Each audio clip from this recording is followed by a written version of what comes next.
I'm also a meat eater, so I find it really hypocritical of vegan people who are pro-choice, and I find it really hypocritical about pro-lifers who eat meat. Like this notion of liberty, for example. What is liberty? And I think that concept of the will is very important. What the? Who says you can't build muscle on a vegan diet?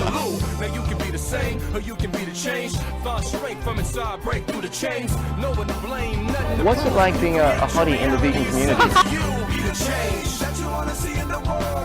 Bitcoin will not work as digital gold. Engineering, technology, these arts of humanity, they are magic. Everyone deserves the same chance, the same treatment, the same respect.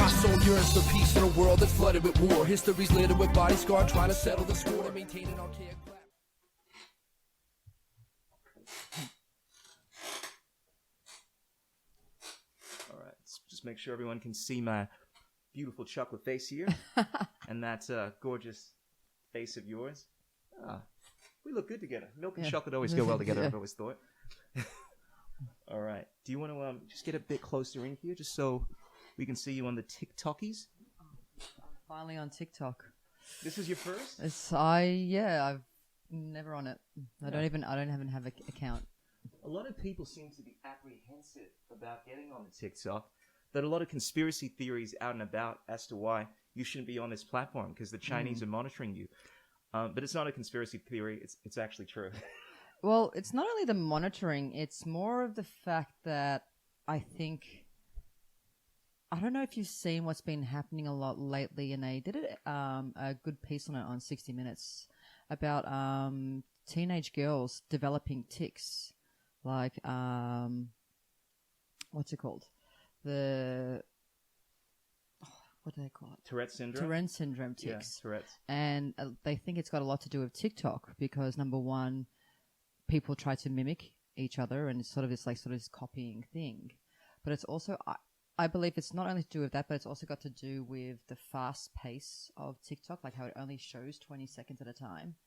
And then on top of that, they're blaming it on COVID and the stress of COVID, which it could be a thing. Well, everything's because of COVID now, right? It's like...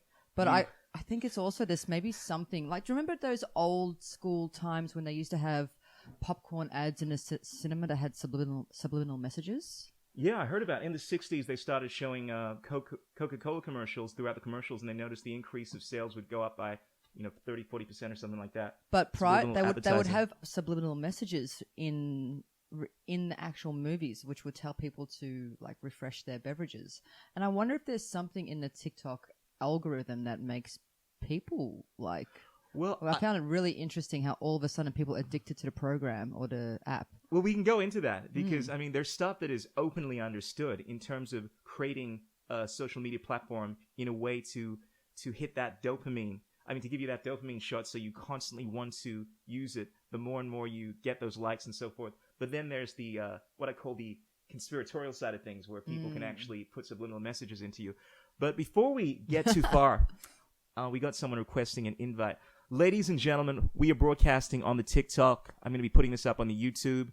I am Chris Schul, a.k.a. I also go by the Chocolate Nubian Soul Brother. That's what I use on my podcast. This is actually a live stream that's going to be going out on YouTube. I don't do this often on TikTok. Usually I just serenade the senoritas, but you are very fortunate to be listening to me and the very beautiful Nicolette Panko, who is a criminologist, a researcher. She is a health nut, amongst many other things, which we're going to get into. But ladies and gentlemen, if you want to check out my YouTube, my podcast, you can find us through the TikTok hub. I mean, basically all my links are on there. But without further ado, just want to let you guys know to like this video, subscribe, click on the bell, tell your friends, drop us some comments, follow us on the Patreon. Buckle up. This is about to get lit. Nicolette here is not just a pretty face. She is someone that is deeply into the world. She lives in many worlds. She lives in the world of fitness, the world of health, the world of criminology, conspiracy, psychology. But without further ado, I'm going to hand it over to you, Nicolette. Do you want to just give us perhaps a bigger synopsis of who you are and what you do? Oh, okay. This always puts me on a spot. So yeah, I've always been interested in crime for, I don't know, my whole life. And so first started doing a degree in forensic science, moved on to that, and then did psychology and neuroscience, because if we're going to understand the way people are, we've got to get to understanding them, how they are psychologically, and also more in terms of the brain. And then from there, I went into criminology, or criminal justice, and sort of found my niche. And as I was doing that, because my sort of career path started with focusing on just general criminal mind, serial killers, everything like that. And then I really got into the corporate field and corporate crime and realized that's where the real sociopaths are. And what about in politics? I thought that's where all the sociopaths were at. Yeah, No? yeah. Corporations? I think, as I said, I think anyone who gets to the point where they want to be a politician, that there's a heavy narcissism and sociopathic nature with them. But it was really interesting. I stepped away for a bit from that career and just got into fitness for a bit. But then crime always called me. So I'm back in it again. I'm doing my PhD at this current time, and I'm trying to put a proper meditation program in prisons here in Australia. And on top of that, I'm working as a researcher and then also as a teacher at a university. And I'm teaching forensic science. Wow. So I'm doing quite a bit right now. And then on the weekends, if I'm lucky, I get to I DJ. Okay, we're covering a lot of different areas here. Yeah. So I've had you on 2 other times. Yeah. We've spoken about criminology, what's been going on in terms of this pandemic. There's a lot of stuff that we can't speak about for obvious reasons, because you say anything that goes against the narrative and you will most likely get flagged off of YouTube and TikTok as well. But just picking it up from the criminology area, because you mentioned that you are working in prisons with offenders, I presume, or trying to create some kind of system for them to rehabilitate themselves. I love that, because a lot of people look at prison as a form of rehabilitation, but as I'm sure you're aware, you more often than not, people that are brought up in the prison system, they end up being repeat offenders, so it doesn't really help the problem, right? So what are we putting them in jail for if not to punish them, which obviously is part of it, but if we're truly rehabilitating them, that's where you come in with your program. So how does meditation and what you're doing prevent repeat offenders and kind of help that whole thing? The thing with the prison system is that they have these programs on offer, and at the same time, the funding behind prisons is not there. So yeah, they might have these programs on offers, but a lot of prisoners don't have that help. Like you're looking at with prisoners them in general, a lot of them are in there because of a drug-related crime or a substance abuse-related crime.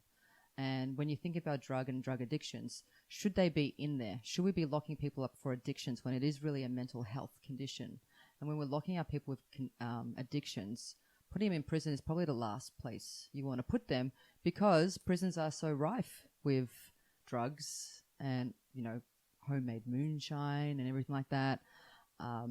So are we actually fixing the problem? Are we fixing their addiction problem to begin with? But then the programs that they do have there, they can't access it. There's not enough funding. So why don't we put in a program which, with meditation, and the few meditation programs have run, especially in America, Donaldson Prison in Georgia was one of the places which first started doing a Vipassana program, and it did wonders. And this is a program that's run by volunteers.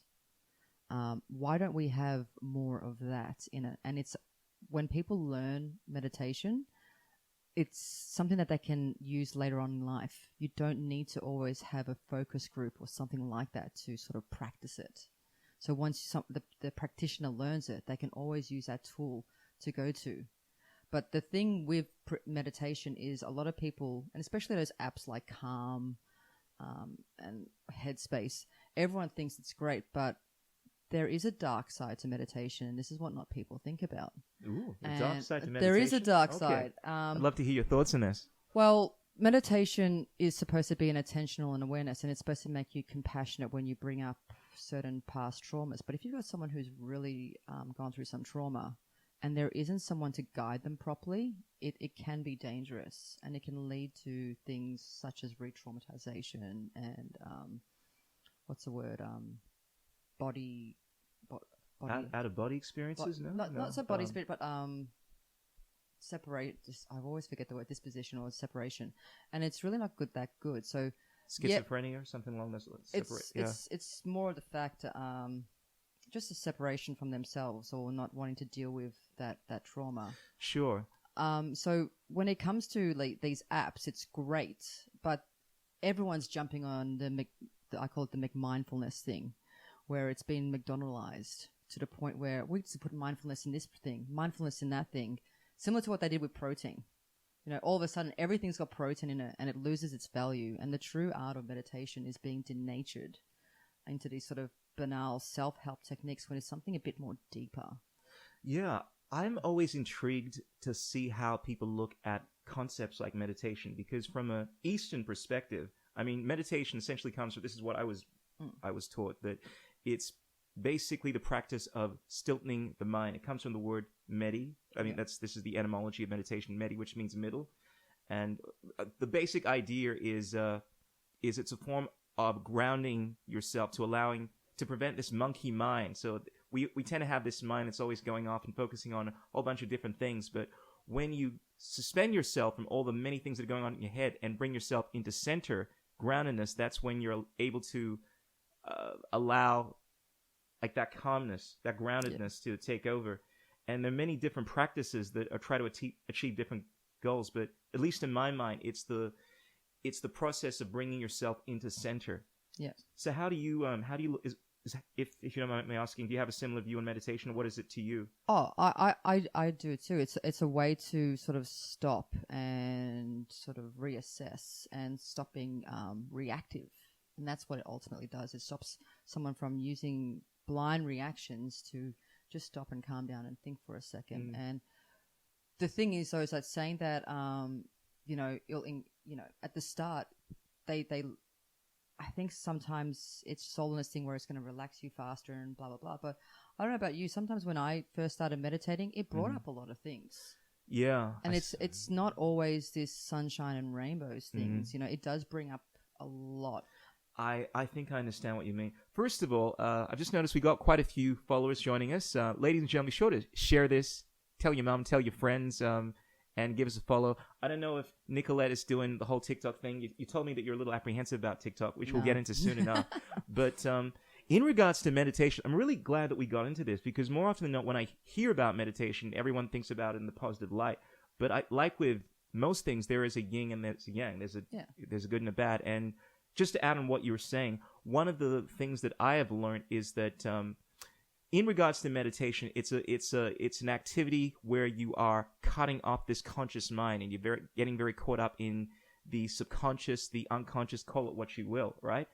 The thing is, it is important to have a level of consciousness as well about you. And I think there are people, I've heard this anyway, that get too caught up in the whole meditation, hippie, chakras and Kundalini rising and, this and all the astrology kind of stuff, and they are not as focused in the conscious realm, so in terms of seeing things logically. And one of the things that I've heard is that it's important to make sure that regardless of how deep you get into your meditation, how often you do it, also to try to keep yourself conscious about just the way that you perceive reality. Don't get too one-sided when it comes to anything, because I look at meditation as a way of kind of suspending yourself in the conscious mind. Yeah. And I don't know, I just think there's probably some truth to that, in the sense that you may be cutting yourself up from the conscious part of you if you're falling too deep into meditation. Well, I think any practice should keep you humble. Okay. And I've seen it I call it toxic spirituality. And it's these people that when they start finding spirituality, or which I don't know if anyone has ever experienced this, but people become so spiritual that it's condescending. Yeah, they weaponize it. And they weaponize I can feel it. your aura. You're just not on the right vibration online. Yeah. Spend time it's like, with me. I'm going to sit with my energies. womanhood and blah, blah, blah, and feel my, and they talk about the women's cycle, and good for them. But like, I'm the type of person where I don't need to be involved in a circle to really ground myself with people. But I'm very private. But it gets to that point with some spiritual aspects and people. I've seen this time and time again, where it's almost cult-like. And I try to detach myself from any groups that are very full-on like that. because you shouldn't have to. People should support you, but when people start supporting you and then sort of punishing you for not doing certain tasks and things, that's when you know you're like. Absolutely. And no doubt you've seen people on interwebs, on TikTok, that are doing this whole kind of like, I can feel your aura and I can see everything. And then they try to project this narrative that they are guided by some divine force and they know everything, but they can't even tell you that the earth rotates around the sun, and they think the earth is flat, and they have no conscious groundedness in regards to looking at reality. And more importantly, I think there's a pompous attitude that sometimes comes with that whole realm. And you touched on this earlier. I want to talk about narcissism a little here, because this is something you very much see in this space of meditation, hoo-ha, crystals and whatnot. That's something that you very much see within the realm of politics and corporations, right? Yeah. But I think it's something that you also see on TikTok. Admittedly, I am very much like that. It's like everybody look at me, I'm the best, But to be honest, I don't even know what narcissism is. This is something that is thrown around a lot, and I know because this is something that is kind of within your area of speciality. What is that, and how does that relate to the criminology scene? Because I'm sure you come across a lot of narcissists in that world, right? There's so many levels of narcissism, and narcissism can present itself in that grandiose way in which I always need the attention. I'm sort of self-important, and they designate themselves as this top person where, everything that's happened in their life is because of them. Mm-hmm. And it's sort of a really. But wait, isn't that true? Sorry to interject you there, but like to some extent, the things that happen around you are because of you, right? But for example, if something good happens to everyone, they believe it's because of them. Mm-hmm. Sort of similar to that. But then you've got another side of narcissism where people are very self-conscious, and it's sort of this reverse narcissism, and that's a really toxic one as well. I've been dealing reverse narcissism. So it's like they're very narcissistic, and they believe they have all like a sort of self-entitlement, but they don't work for it. And then if you criticize them, it's very toxic, and they become very harsh. I've been dealing with someone quite recently, and I'm not going to name names, but it had to do with events. They weren't supposed to come. They were uninvited for a reason, and it became this whole big issue about how dare you not invite me Sure. Of all people, to the point where after this event occurred, lies and manipulations took place to start to turn one person against the other. And it was really interesting to watch, because at the end of the day, it wasn't even about that person. We weren't about that person. We're about celebrating this thing, but it became a whole issue entirely. Sure. And narcissists tend to sort of focus on these small details and these small conversations where they have arguments in their head and this constant chatter. To the point you're not looking at the bigger picture of what life is. Sure. Life is like going out and achieving goals and doing this. And if you weren't narcissists, you wouldn't worry about this. You'd just be living your life and just achieving the best life you can, and rising people up with you and supporting people up Sure. with you along the way. I think we can all agree that is the ideal mindset to have. However, I admittedly find myself a lot of the times leaning towards this mindset where, like in the situation that you illustrated, someone doesn't invite me to a party. Now, granted, I may not express the fact that I'm pissed off and so forth, but you feel that. It's like, oh man, why doesn't this person like me? And what you were expressing there, that just seems like the kind of behavior you'd find in the vast majority of people. Granted, it may be something that's coming out of just anger and frustration. Like, is that basically narcissism? That's a normal behavior that we all have, because we all want to be included. Sure. And we all want to feel like we belong to something. Yeah, and people lash out when they're hurt, right? But it's more... That's just called being a bad person in my books. Something we tend to do at times, but... It's more going to that next step and manipulating people and creating lies for no reason. Sure. And that's where that narcissistic person comes in. It's just like, we all get our egos hurt. Like, and at the end of the day, it's like anything, like we're on social media and that, if like certain people don't like our post, well, why didn't this person like my post? Yeah. We've all got that tendency now. And maybe it's more pronounced more pronounced now, because we're just seeing a rise of mental illnesses come up because of social media. I don't know if you've seen the whole DID thing, dissociative identity disorder, that's now sweeping TikToks. No, but I often hear stories about people committing suicide because they didn't get enough likes. That's a thing. Yeah. And I often hear people, women, men as well, that have a whole bunch of body image issues because they see all these images of pretty people with their chiseled bodies, like, man, like, damn. Then they get frustrated. No, I suffer from that too. Sometimes I look at, why does this person have like 1 million likes and I have only 3? It's not fair. But then again, that person who's got a million likes is probably putting all the work in too.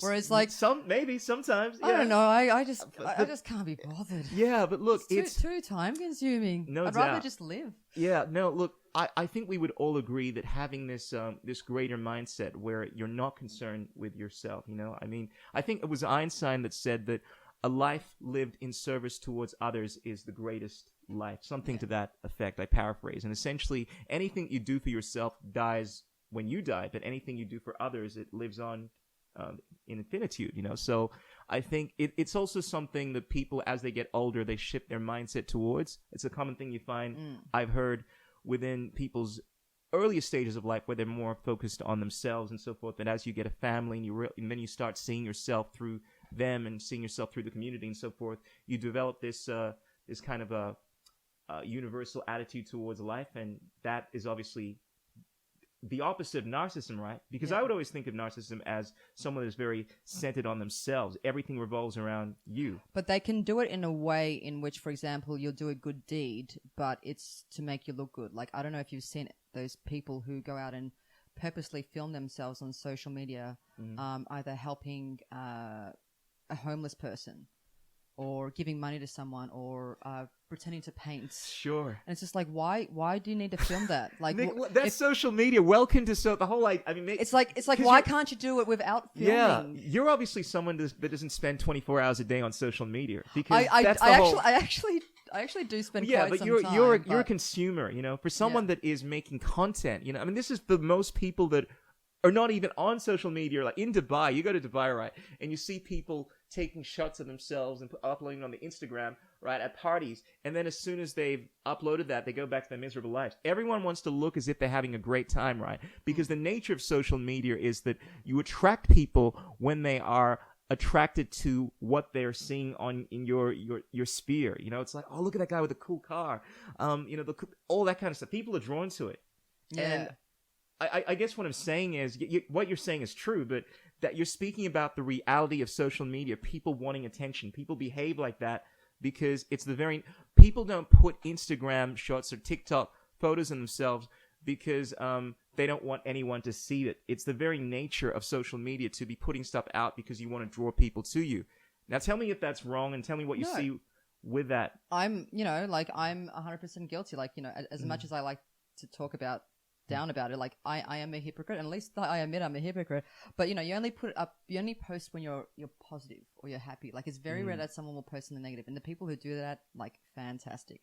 But it's like this sort of facade that we're not showing people of who we are anymore, and we're the most connected civilization ever, yet we're the most alone. Well said. That is going to be a clip. Because it's so true, right? It's like the more connected we are becoming. And when I say connected, it's not connection on this real level. It's connection on this artificial level. This is one of the reasons why I wanted to have you come on my podcast, on The Real. Because, ladies and gentlemen, you're probably not aware of this, but for the last, couple of podcasts I've been doing podcasts over Zoom and so forth with many people. Had Nicolette a couple of times, and there is something you lose when someone is not in your presence. Even if it's like a microsecond delay, there's something about the communication that's not as organic, and we're losing that human element. But more importantly, it's an aspect of real connection, to actually connect with people on a physical level. Like to be able to touch them and say hello. How you doing? And I think as much as I love social media, it obviously allows you to connect to people. It's a poor substitute for having close friends around you that you can spend time with. Yeah. And we're not really connected, right? And maybe that's why these girls are having Tourette problems. But like I as I said, I teach, and I have teach 6 classes a week, and I'm supposed to be having 30 students per class. And look, I'm lucky to have 20, and some I have 5. and I hope it's got nothing to do with my teaching abilities. But no one wants to come out and connect anymore. And I've noticed now with the way I used to teach now in this current state to where it was years ago, just the level of social interaction and just that intelligence is just, it's not there anymore. And that's why in-person connections is so important, because it is a form of emotional intelligence and an IQ, which is so important to develop. And when you take that away, you don't have people knowing how to interact with anyone anymore. And that's why you have, like you've seen like in the last 2 years, these call-out cultures and people losing their mind and going crazy in public because they do not even know how to interact anymore, because we're so used to just having tantrums online. So it's really interesting to see that developing now just in the world. And it's just maybe because we've all got phones now. And this is the thing, 1984 is here. And it's got nothing to do with the government. We've done it to ourselves. We are 1984 because everyone films everything. So whatever George Orwell felt years ago, I think it's 10 times worse now because people have become their own big brother. 100%. I mean, no doubt over the last few years, I think anyone can see the fact that we are in a situation that is resembling 1984. The fact that the government has locked us down, violated the Universal Declaration of Human Rights. We haven't been able to leave our homes, leave the country. The government is trying to regulate what we put in our body and so forth. And what we say now. Absolutely. But the interesting thing, which is what you're what you stated, is that we're doing this to ourselves. I believe it started with the government, because let's face it, it's the government that's initially saying you can't do this. And you're under the threat of being fined and so forth. But eventually, because this is what's happened with, for instance, things like the mask mandates, right? Government says you can't do this, but then businesses start implementing these policies anyway. Then people start administering these policies themselves. So it starts off with the government saying you can't do any of this kind of stuff. I mean, I remember it was Dan Andrews. He used to be the premier. He's still the premier, right? I don't know how, but yeah. But he said at a point, right, when it came to the mask mandates, because when they initially came about, there were a lot of people like myself that were like, you can't tell me that I have to wear a cloth over my face and so forth. But a few months later, a year later, I can't remember when it was, he said something like it's a cultural thing. I quote, he said that masks are now a cultural thing, right? And he said, they'd be staying indefinitely. But then it's actually, it's truth to that. It's reached the point now where the vast majority of people, even though it's not obligatory to wear these masks, right? They're just, they're masking themselves, and it comes with a censorship as well. Granted, there've been laws that have been passed, right, that are punishing people for saying offensive things and so forth. In the UK, people have gone to jail because they've said things that have been offensive and so forth. But now it's been done societally. You get condemned. So what you're saying, I think, is very true. We are censoring ourselves. We are bringing about 1984. Yeah, and everyone's really worried about tiptoeing around certain issues. It's now it's this Orwellian thing where it's like 2 + 2 = 4, but if you offend me, 2 + 2 = 5.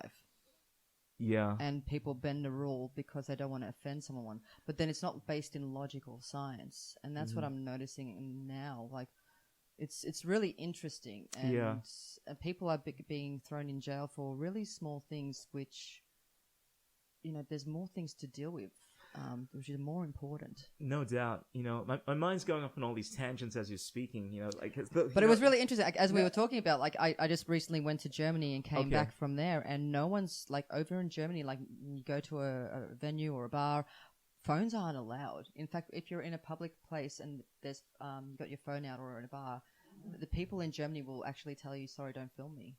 Oh, so don't film me, but don't. It's not a case of not using your phone. It's but just also in bars and stuff like that, if you go to a club and that, you're not allowed to use your phone. And they find if you use your phone, you get kicked out, because I don't want people filming, because it's supposed to be privacy. It's all about privacy there, and it's really interesting and being there and the people there, and whoever you are, no matter what you look like, who you identify as, you're just accepted.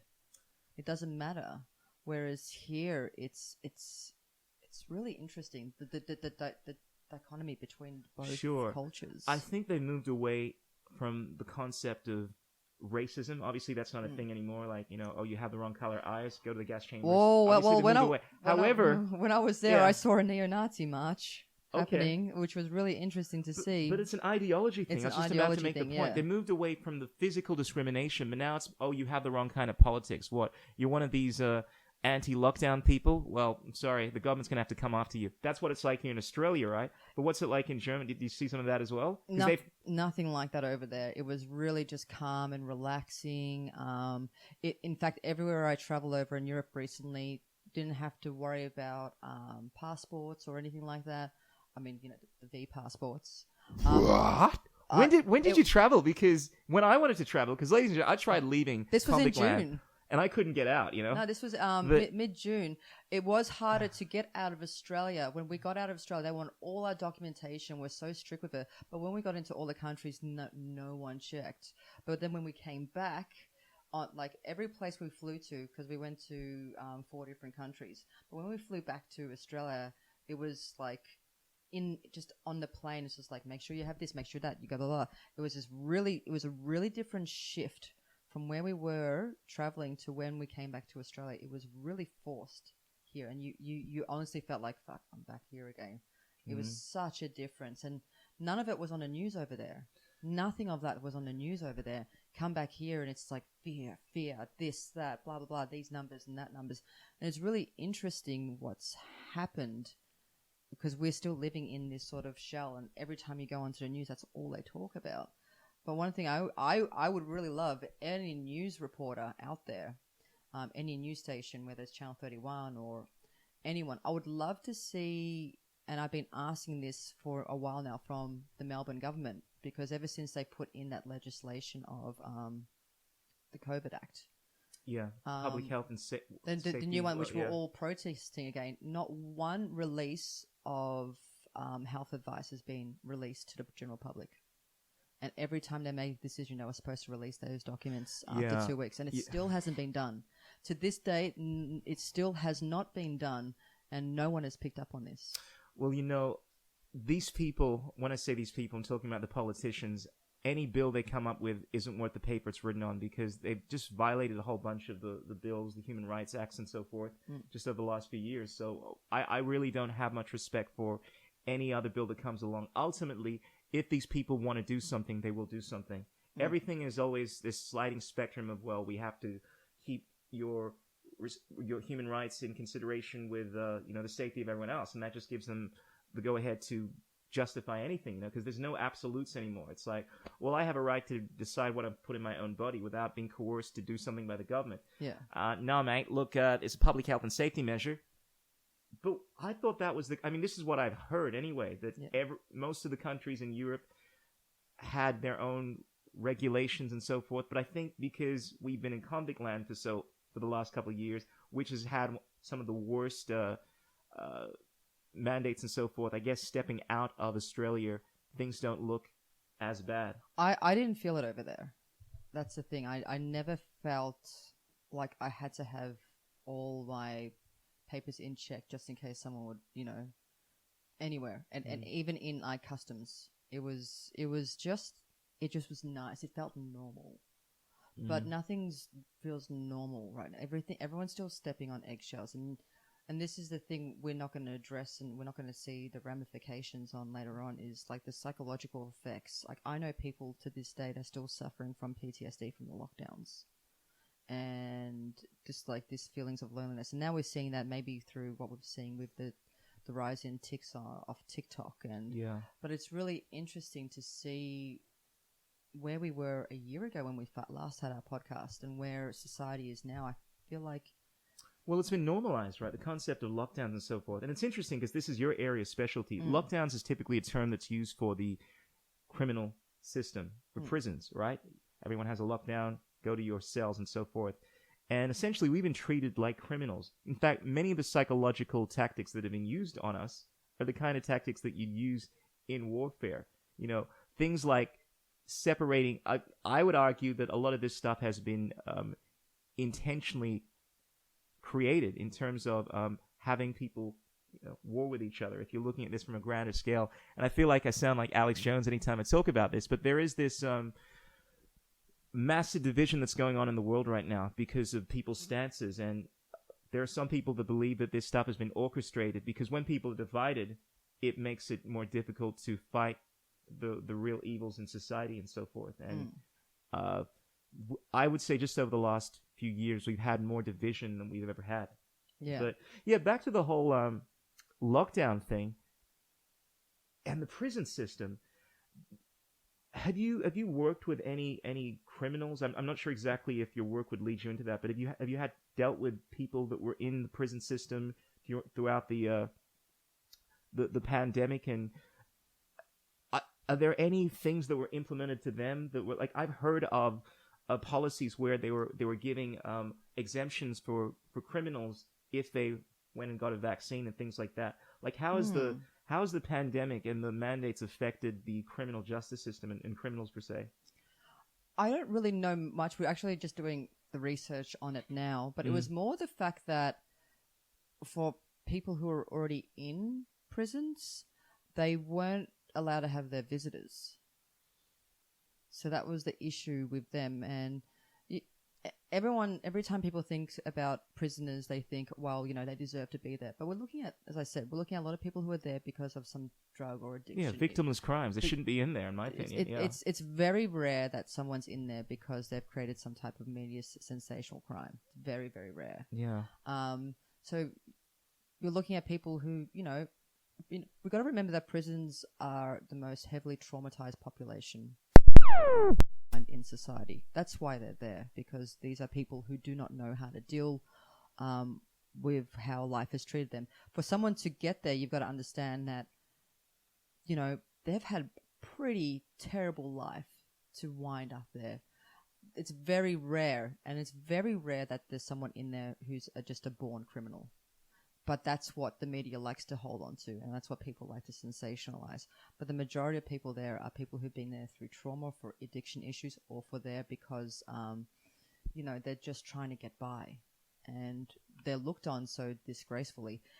And, some of the people who are in there, yeah, they 100% deserve to be in there. But to treat them as inhumane is really interesting, because there's a lot of people who should be in prison for pretty ghastly crimes, and they get away with it because they have the lawyers to pay.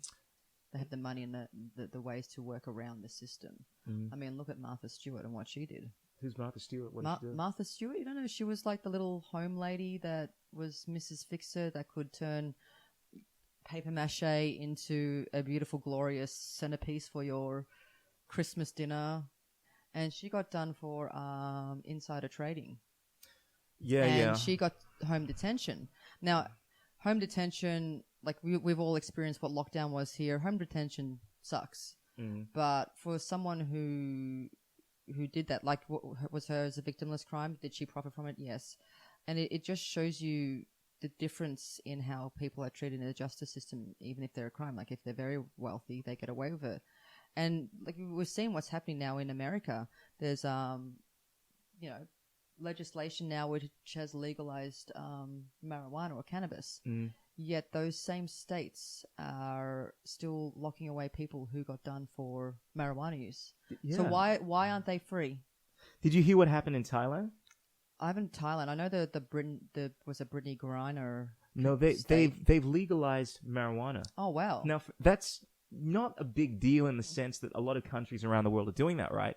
But Thailand used to be, not even that long ago, just maybe a few weeks ago, maybe Death a month penalty. ago. One of these countries where a lot of people, I mean, there was a classic case here in Australia a decade or so ago where someone was facing capital punishment because they smuggled marijuana or some substance like that. So you've gone from punishing people in terms of ending their life, which is the most extreme form of punishment, to let's just forget that. Now, what I have read is that they are actually giving a waiver to people that are in jail. They're actually letting them off, but that just shows the insanity. This is the biggest problem I've had with the criminal system. It's so ambivalent. It's like, we're gonna have, like, I believe in the idea of the universality of rights. Like, if something is wrong, it should be wrong regardless of where you are, and it shouldn't be regardless of how far you go into the future. It shouldn't change. No, everyone should be treated equal in the eyes of the law, and they're not. Exactly. And it brings us to the kind of situation we have now, like within the current justice system, where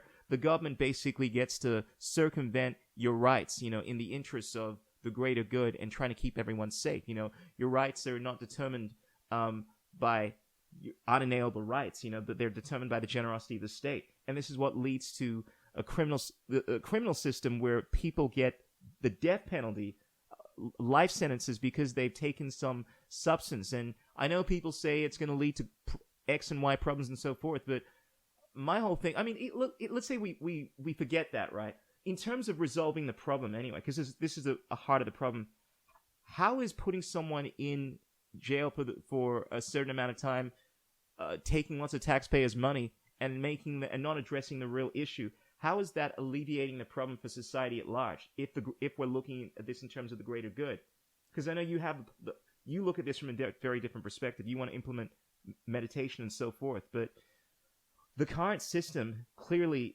it's not working. It's not, and it's because people look. At least in certain third world countries, you know that the system is corrupt, and if you've got enough amount of money, you can buy your way out. But here in the Western world, it's under this illusion where it's not corrupt. But if you have the right lawyers and have the right money, you can get out of it. Look at what happened. Look at all the corporations that cause grievous bodily harm with their products. They knowingly know, like, for example, there's like meat packing plants that causes deaths in like E. coli deaths through their meats.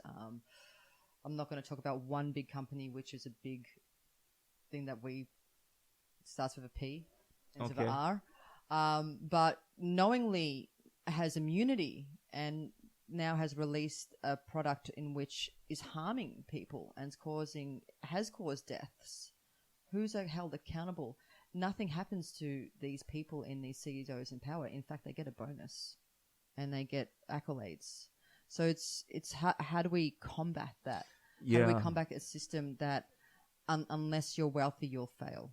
Mm. And that's like, I see it all the time. And, I try and, teach my students, it's like, at the end of the day, there's people who are in positions of power. And we were just talking about cases of, we were looking at drugs and drugs-related crimes and how, again, marginalized black people are thrown in jail for marijuana, yet cops who deal drugs on the street and knowingly deal drugs and traffic it, they get away, they get a slap on the wrist, they might just lose their badge. Mm-hmm. Yet one person's in jail for 7 years and one person just loses their job. How is that justice? Yeah. And it happens time and time again, which it really makes people sit there and go like, what's the point of this system? Yeah. It's really interesting to see. So if I can at least help the people who are in there so they can lead a better life and not be bitter and angry by the situation, it's the least I can do. Absolutely. I think that's the best approach to addressing the problem, because my whole thing is I'm not a big fan of punishment. As much as we get frustrated, maybe it's the narcissism within us, call it what you will, but when someone wrongs us, we want to slash back at them. But in terms of trying to benefit the society, how is that doing that? Because more often than not, when you bring about more violence, it's not really teaching people. As I mentioned, as you, I think, mentioned, you have more repeat offenders than you do people that have been truly rehabilitated. So that's why you have to look at things like trying to address the root of the problem, like through meditation and through other. Are there any other like practices that there are for addressing people that are criminals or have these psychological problems and so forth? Well, they've got those drug programs. They've got like Alcoholics Anonymous, Narcotics Anonymous. They've got cognitive behavioral therapy as well that they can. But then again, they don't have the resources in jail to really handle all the people. A lot of the times that there's this saying that goes in criminology where if someone needs a drug rehab program, it's been looked at like science has shown they need at least 3 months of a heavy program. The prisons will only pay for maybe one month. So if they get that at all. I just had a thought. I can see this happening, right? Because we're thinking about rehabilitation, right? But the way things are headed at the moment, imagine if Elon Musk decides to work with the government and they implement some kind of neural link device on prisoners that prevents them from having malicious thoughts. And now these people have forcibly, because you've committed some crime, right? So it could be a victimless crime. Oh, look, mate, you've taken too many drugs, so we're gonna put this chip into your head. Don't worry, mate. It's safe. It's safe, right? Everything's safe. And now you can't even have negative thoughts, right? You can't even think rebellious thoughts. You can't do anything that's against the law, which could be anything, right? And I really feel as if we're moving in that direction, because where is there? I read stories of the government willing to like in situations, and you can attest to this, they are actually willing to step in and force medicate people. Let's say if you're some kind of like a sex offender or something like that. I'm pretty sure there are certain circumstances where they'll actually chemically castrate you. Yeah, Lupron's the drug. Okay. But they also are giving that drug to kids right now. Yeah, that's crazy. That's a whole other thing. Yeah.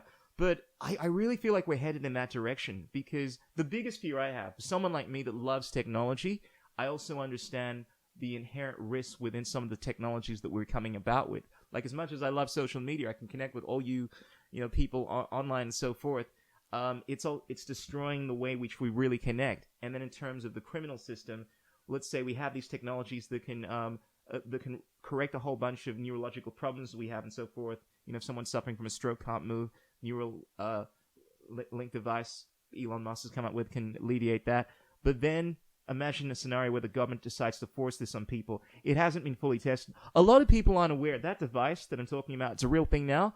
A bunch of monkeys died during the testing for that. Oh, the Neuralink? Yeah, absolutely. Now imagine that. Now imagine the government saying, "Oh, look, mate, we've spoken to Elon Musk. It's 100% safe. Don't worry about anything."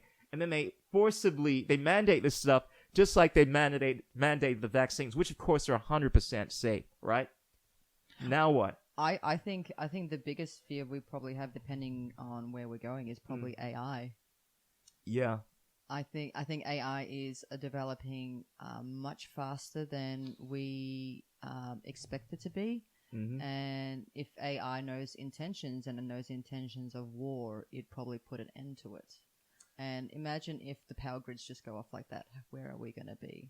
Sure. That's an interesting premise. I want to work with that a little, because even the ability for humans to interpret intentions, this is a very tricky thing, because we often have to make pseudo-profundities in regards to what someone is intending to do. It's like the government is saying that the government deals in the intent of problems all around, whether it's a virus or whether it's a country. Oh, we think so-and-so might invade us, But it's not to say that they are going to do that. You speculate. And considering that humans are much better at this, considering they use emotional intelligence, I can only imagine how much worse it's going to be if artificial intelligence, which is not a good replacement for emotional intelligence, at least at this point. Well, maybe how they're going to be. We never know. I can go one way or another. I think I can go a way in which it could be very moralistic and be like, well, this is not good for humanity. We're going to shut this down now.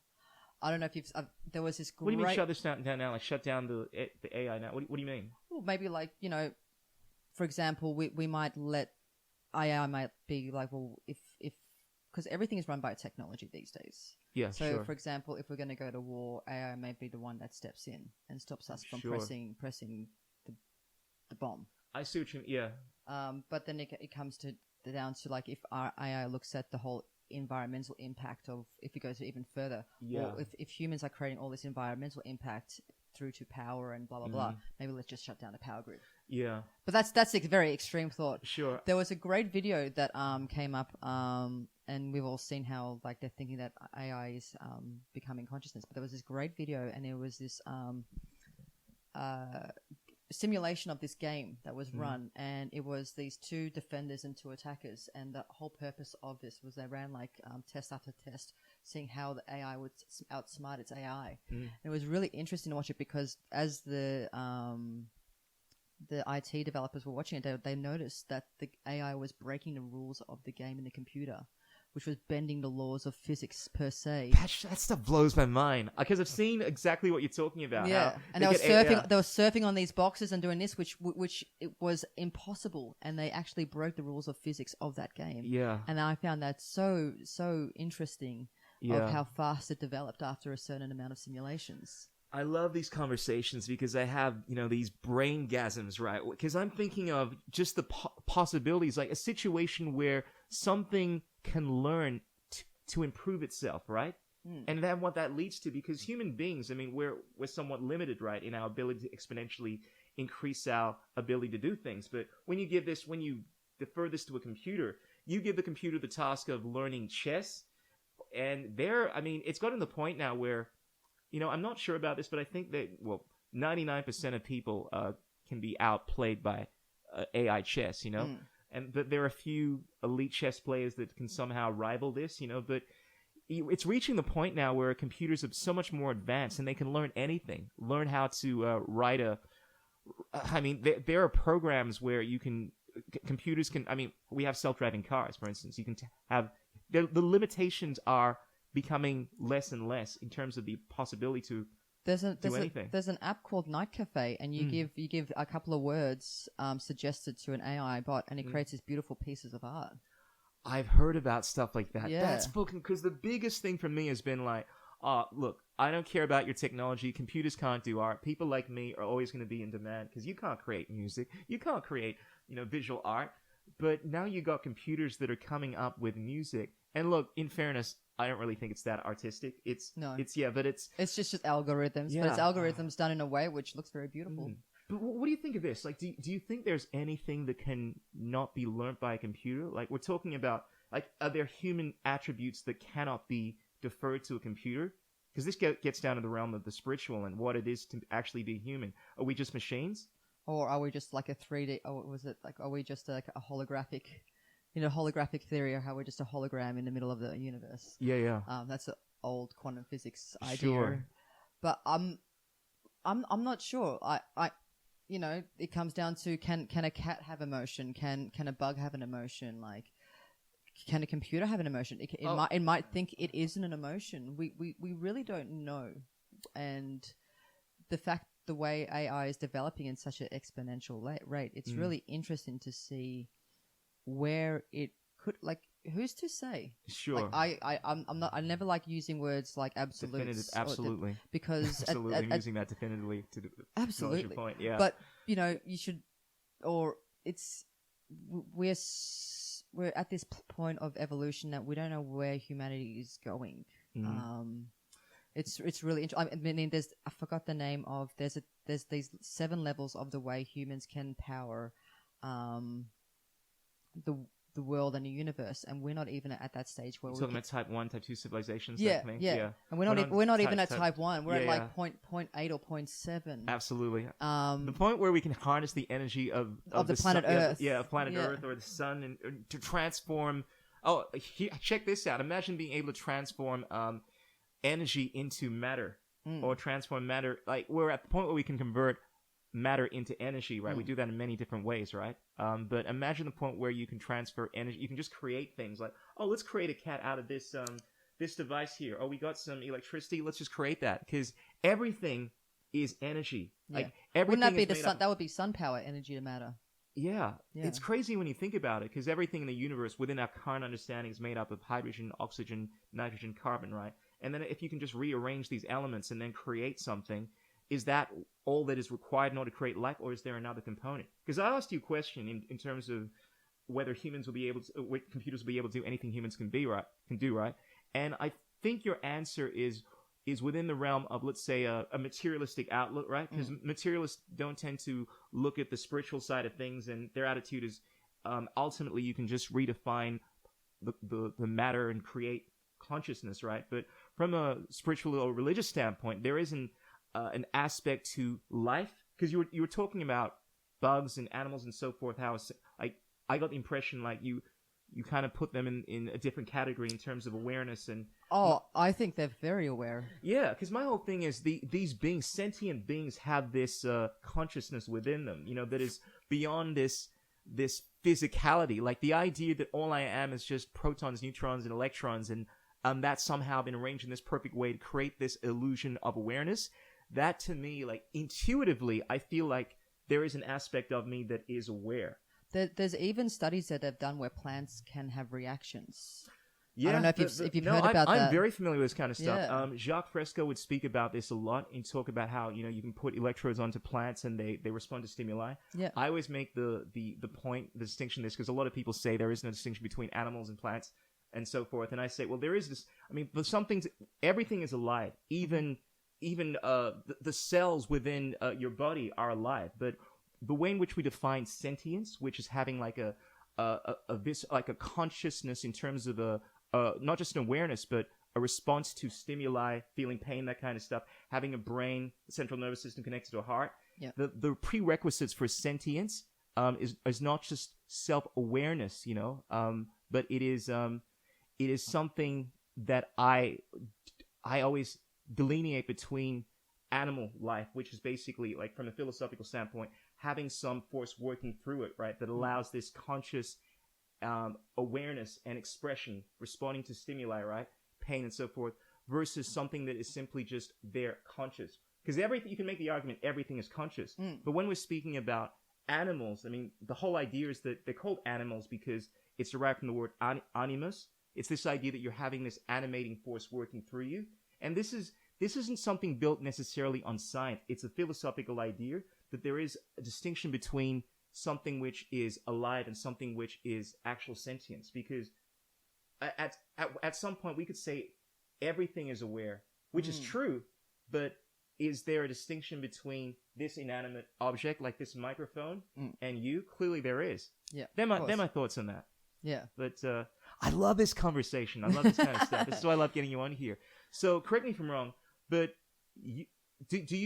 I get the impression that you believe that AI will have the ability to do anything and everything, and we will at some point have these computers that will be able to think and act like human beings and actually be like human beings, right? I'm not sure. Oh, that's right. You said you weren't sure.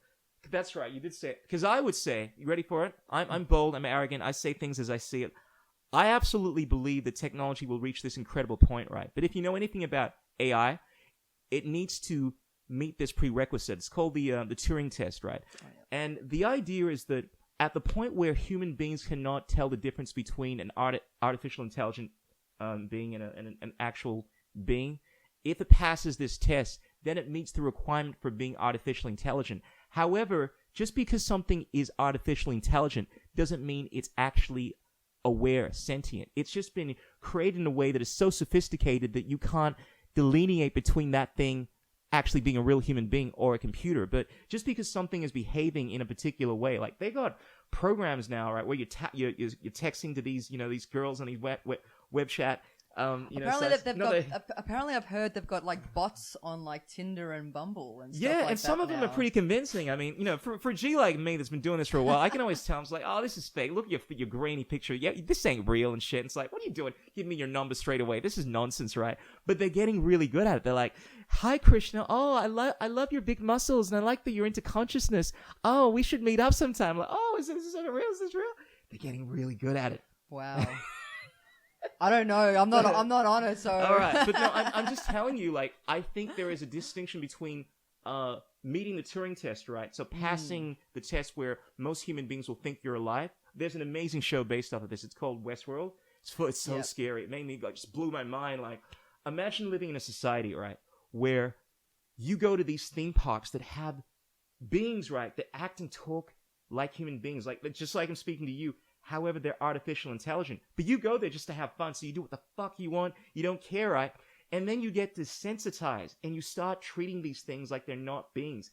Think about how that's going to affect your own world. Well, I don't know. There's a lot of people that I've met lately that are just like robots and zombies anyway, just regurgitating whatever they're supposed to be angry at. That's social media. Have a look at how people interact on things like TikTok and YouTube, right? Sorry, I moved the camera. Sorry. All right. Sorry, people. We'll just leave it. Because check this out. I don't know if you read YouTube comments. Have you been on YouTube? Do you read YouTube comments? Oh, yeah. I'll mention something later on, but go ahead. Yeah. That's the classic example of people that are interacted in this simulacra, this Westworld-like world where they just say whatever they want to people without having to experience the reaction face to face. So they're just like, you suck balls. And they say the worst stuff. And then when you see them in person, they're either too aggressive or they can't even function and speak to a person properly. Absolutely. And this is what I was talking about. that's the current world we're in now, right? A lot of people don't know how to react or interact with people because they've been spending all their lives at home. They've got a thing that's happening right now in Japan and China where they have people who are shut-ins who are so used to being like imprisoned by the technology that they have these therapists that come around and teach people how to interact with people because they don't know how to even speak to a real human being anymore, which is really interesting. But going back to that divergent thought, I noticed this a lot recently, how people are being told how to be angry and what to be angry at. And I noticed that here in Australia, like the whole, and we're going to get into something controversial here, which is the whole thing that happened in America, which is the overturning of Roe. Let's talk about that. Let's have a bit of controversy. Well, this is the thing. Like, I am a very pro-choice person. As am I. And let me get that straight All right away that I am pro-choice. But I do understand that you are taking a life if it's still in a womb, because at the end of the day, it's still a living thing, and this is where this whole thing of when does consciousness begin? That's and another it's point. It's not the breath, but at least I know and I acknowledge the fact that I am taking a life. I'm also a meat eater, so I find it really hypocritical of vegan people who are pro-choice. And I find it really hypocritical about pro-lifers who eat meat. All right. Well, I love the fact we brought this up. Because for vegans, veal is bad, but abortions are good. And for pro-lifers, a life is a life, but you'll eat a steak. So there's hypocrisy on both sides. I believe in eating meat. I believe in pro-choice, and I am anti-mandate. So at least I'm covering it on the spectrum there. But it was really interesting to see what was happening in America. They had protests here in Australia about it. And all these girls were nuts here about it. Meanwhile, I remember from a protest, they were saying, my body, my choice. And this one girl's holding this sign saying force mastectomies. And you're like, hang on, isn't it my body, my choice? My body, my choice. But and then if you really cared about this issue, why aren't you rising up to the female genital mutilation in Somalia and Sierra Leone and all these other countries that don't have these rights, but you all of a sudden care because America has told you to care? Salient points. And it pissed me off. It's like you don't, because you don't stand up when these things you're threatened now because it's happening in a Western world, but no one cares what's happening in other parts of the country and these rights being taken away from women. And they rose up, had their protest. What are they doing about it now? Sure. Which is really interesting. And if you actually read the whole Roe versus Wade thing, if you went into the legislation that's been overturned, some states have like as soon as conception occurs, that's it, no more abortions. But some are letting it slide to the first trimester. Sure. So it's not a complete ban on it. It's just the first trimester. I'm glad you clarified that. And point. I read the legislation in all the other states, and a lot of people are arcing up about certain things which I haven't even read properly. But I still believe everyone should have freedom of choice. Well, this is what it comes down. Yeah, because I want to have that choice. All right. Well, let me just address some of these issues, because I love this kind of stuff, because this is the stuff I love to talk about on my YouTube channel. Right, I get to the controversial stuff. And first of all, you were so right in saying that the actual legislation, right, is bringing back the decision to the states, and it specifically deals with the point. I think it's something like 15 weeks, at where it's not just a blanket rule like the woman has a right to decide. Some are 4 weeks, some are 15 weeks. Okay, but there's an actual. No, I'm not certain in regards to the actual time frame, but this is the situation where it's actually defaulting to the states making their decision in regards to what the laws are going to be. In regards to the various issues there, because you brought up the issue of abortion, pro-choice, all that kind of stuff, veganism, and a whole bunch of other issues. Ultimately, I believe it comes down to choice, but there is something in regards to basically freedom from aggression, right? My whole attitude is that I don't believe in someone initiating violence, so actively doing something that is wrong, right, or supporting something that is wrong. When it comes to the abortion issue, this is a very delicate situation, because you have to balance the rights of the mother versus the rights of the unborn fetus, right? Because absolutely that child, let's assume that it is conscious, it is aware, right? It has its own rights. However, you cannot provide the rights of that child without violating the rights of that woman, all right? Yeah. And it's a situation here where the fetus is basically surviving on the mother. Therefore, in order to allow for that child to live, you have to deprive that mother of its own sovereignty. And this is why it's a tricky situation. Yeah. A lot of people look at this as being inconsistent to say that you're pro-choice and let's say, oh, you're vegan as well. I don't, because it's a it's kind of like, I call this the evictionist argument, right? Let's say there's some kind of war going on, right? Someone comes into my house. Let's say a puppy comes into your house, right? Because I love puppies. I'm a vegan, love animals, right?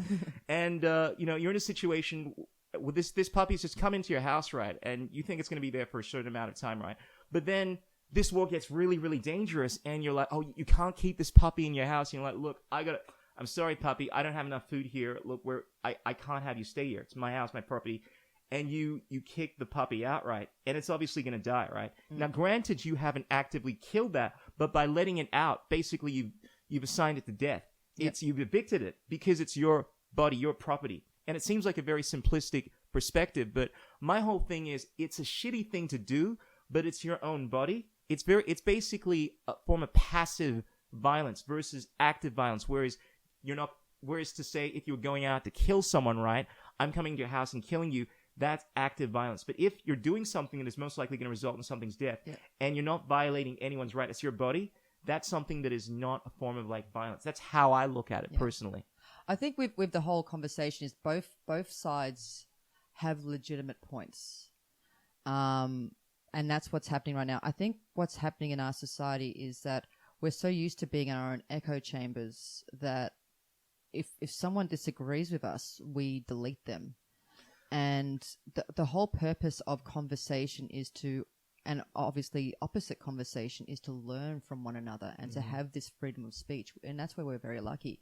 And Roe versus Wade is a very different thing because, again, it's this legislation that's now being forced upon to people, and not everything should be free. And it's very hypocritical of what's happening in America, but then they're anti-mandate. So, but then it's the other way around. There's the people who are pro-choice are very for mandate. My body, my choice, right? So it's like it's really interesting to watch both sides just be complete hypocrites of one another. But we've become so divided because we've created these echo chambers within each another. Like we can't even have debates. Like they're having certain places in American universities where certain speakers come and they get shut down because of protest because they can't even talk. Like I'm not left wing or right wing. I'm in the middle. So if you have, for example, the people from the Young Turks coming to talk, they should talk. If you have someone like Jordan Peterson come to talk, they should talk because it's this conversation which lets people have a balanced mind. Absolutely. And you can learn from one another. But we don't have that anymore in our society. We don't have this.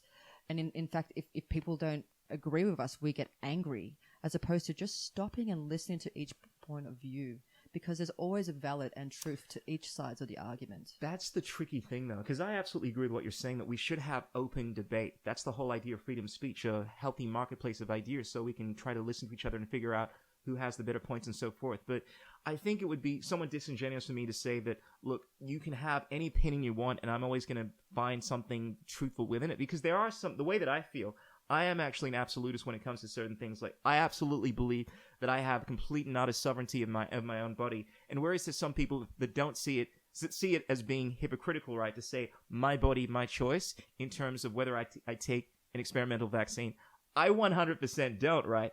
And the thing is, I'm going to be bold about this, right? Because most people want to be diplomatic about everything. I'm not one of these people. I strive to be, but I also draw a line. I will go as far as saying that it is absolutely wrong for someone to try to regulate what I put in my body. Yeah. And I understand that we should have this debate, but at some point you have to be willing to draw the line. If you don't feel strongly enough about your principles and the views that you hold to the point where you're willing to actually stand and fight for them, right? Then you probably don't feel that strongly about them. Yeah. That's how I feel anyway. I'm the same. I went to a few protests last year during the lockdowns. And because it meant something towards me, I have my opinions. I'll always listen to both sided arguments.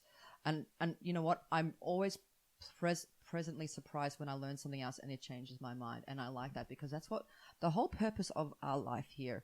And everyone's always asking, what is the meaning of life? And here it is to learn. And that's what I believe. We're here to learn, we're here to grow, and we're here to sort of progress and evolve. And so if you're surrounded by only one group of people, one thought, you never really learn anything else. And that's where societies become stilted. That's true. But there's a difference between freedom of speech and hate speech. And there's certain things... I don't think there is. Phil, I'll let you go on. Well, okay. How do you define hate speech? Calling for genocide of a population. You see, that's actually incitement. You see, what you're calling hate speech isn't actually hate speech, right? Like, calling the incitement of violence is not actually... That's actually incitement. That's not allowed. Because typically within the leftist ideology, right, hate speech is basically saying things that are racist, bigoted, and so forth, right? But effectively, it means saying things that offend people, right? Because I can say, I don't like you because of the color of your skin, right? That's referred to as hate speech. I agree with what you're saying. Well, apparently hate speech right now is using a wrong pronoun. Yeah, because this is... I always try to get particular. Come on. No, but that's the thing. It like within... Because, look, you're right and I'm right depending on how you define things. Because if you're defining hate speech based off of... what you actually think it means. I agree with you. But most people see hate speech as saying anything that offends, right? Including the use of not calling someone by their right gender pronoun, saying something that's racist and so forth. And that's not actual freedom of speech. You can say that it's wrong to say these things, but classically defined, free speech does actually include hate speech in terms of saying things that offend people. It's not nice, but it is still freedom of speech. This is the thing. Like, you can have an argument with someone. Imagine, like, someone goes like, well, you're just a dumb, right, dirty, blah, blah, and you're just a horrible little slut. Yes. It's like, wouldn't that be hate speech? Does that mean that's mean? That's just being, that's just being rude and offensive. Absolutely. Does that involve throwing someone in jail? Yeah, well, that's the thing. No, I think you and I would agree that it's not nice. It's mean. Yeah, it hurts. You shouldn't do it in terms of it's not nice to do it. However, and this is the big but, you have the right to do that, meaning that the government should not come into the situation and put you in jail because you said something that's made someone feel sad. Because I don't like it. I know you don't like it. Oh. When you get called a racist, right, by simply by simply being white, right? Which, believe it or not, check this out. Recently, I checked this girl on social media that was saying that you guys, when I say you guys, maybe that's a little racist, but I'm talking about white European people, right, shouldn't be coming to the premiere of the new Black Panther movie, right? That should just be left to the black people. And the best way for you to show your solidarity, right, Black Power, is by letting the black people go and watch Black Panther 2 on the first week and not attending. And I'm like, what? And there are people that have that ideology, that viewpoint, and they think it's somewhat offensive, and it's even a form of hate speech for you to call them ridiculous, right? Just because you are a different color. Now, personally, I think that's ridiculous, but that's the kind of nonsense that we're seeing in the world where people are saying things like that, and just by disagreeing with them, you immediately, if you're not the right color, you immediately get called a white supremacist. Well, you can be racist against anything, and this is the thing. Like, racism exists about of white to black, black to white. 100%. As it's classically defined. You can have South Koreans and North Koreans being racist against it. It's a racism, and the fact that it's not being acknowledged, that it can involve all spectrums and all races against each other. Like, apparently you can't be racist against white people. It just doesn't exist, but you can. Because look at what happened with World War II. Oh, 100%. It's just some people are trying to typically the black community, particular social justice community, are trying to redefine the definition of racism. And racism exists everywhere, and I think it comes down to we just have to accept people for who they are, and it's just really interesting that everyone goes, well, I'm not racist, but you'll hear someone saying I'm not racist, but then they'll talk negatively about a certain type of culture. It's just like, well, isn't that? Well, sometimes we're not guilty of it, but maybe everyone is guilty of it in a little way, or they have that thought, just like saying and not to be offensive, saying women or Asians are bad drivers. Yeah. Look, and that's not true. But we generalize. Absolutely. Sometimes it's just pattern recognition, like me saying that black people are from West Africa are good sprinters, because statistically speaking, the fastest people it's shown by the Olympics, the World Games and so forth, have typically been people of this race. And you can say negative things, as well as a generalization, like black people can't swim that well. And the truth is, sub-Saharan Africans, they tend to have a higher bone density or something like that, which means that they don't float as much buoyancy, right? And this has been proven many, many times. So statistically speaking, this is why you don't see them, winning the breaststroke and things like that, freestyle. But that's just a generalization. That's pattern recognition. It's not to say that, I can't observe reality and make an inference on whether something is generally happening without being called racist. And that's the situation that we're in, because people are so sensitive. They're quick to call you a racist when I know you're a racist. You're not a racist, obviously. It's like, why would you be? It's like, I like racist. I know clearly you don't care about that kind of stuff. In fact, I know plenty of black people that are way more racist than you are, right? But I know you have been called. You told me on one of the podcasts that you were referred to as being racist, simply because of the color of your skin. Because I went to a protest about freedom. About freedom. How does that? And this is the insanity that we're seeing. Yeah, I can't remember this quote, but there was just something about quote where it goes, when you put something like people's feelings ahead of freedom, everyone loses. But if you keep freedom and people's feelings together, that's when everyone wins. Absolutely. Truth, freedom, justice first, feelings second. Let's be concerned about people and how they feel, but not at the cost of reality and people's rights, human rights, and so forth. I really enjoyed talking to you so much. This has been an amazing podcast. I try to keep these things down an hour, typically because I'm recording this. Oh, we did an hour longer. Yeah, and it's probably going to go in my storage capacity in a second. But I just wanted to wind this thing down and say, as per usual, you have not disappointed. It's been a tumultuous conversation. We covered so many issues. Ladies and gentlemen, this is Nicolette Panko. She's on social media. She is on Instagram. I don't think she's done the TikTok thing yet, but perhaps we can get her. I never will. Yeah. No, sorry. Yeah, apparently there are a lot of security concerns because of TikTok. But I love TikTok. I don't take me down, TikTok. I love the fact you're giving me lots of followers. Don't take me down. I'll love the fact that you love TikTok, and I'll support you on your TikTok journey. How about that? I respect that. I respect that. All right. But Nicolette, you are a scholar. You are an intelligent woman. You have so much courage, and I admire the fact that you are out there doing so many amazing things, educating the world, trying to rehabilitate the criminals, and just expressing truth, love, and all the amazing things that you were passionate about. Yeah. Thank you for having me. It's always such a pleasure. All right, ladies and gentlemen, be sure to like this video, subscribe. You can follow me on YouTube. You can check out the links on my TikTok. And you can also follow me on Patreon if you want to support me for as little as $1 a month. I'm going to have some maybes. Actually, no, I try to put things out everywhere, but the followers on Patreon are going to see this a few days earlier.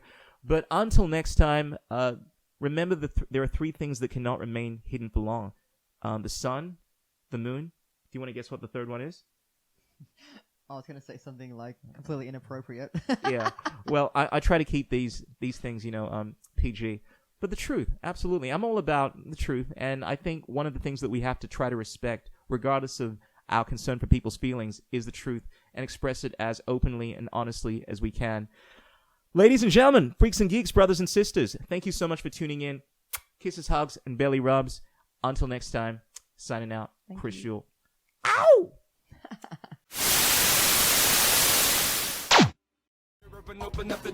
Like this notion of liberty, for example. What is liberty? And I think that concept of the will is very important. What the? Who says you can't build muscle on a vegan diet?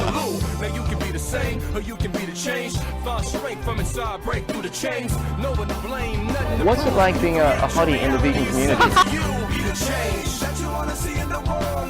Bitcoin will not work as digital gold.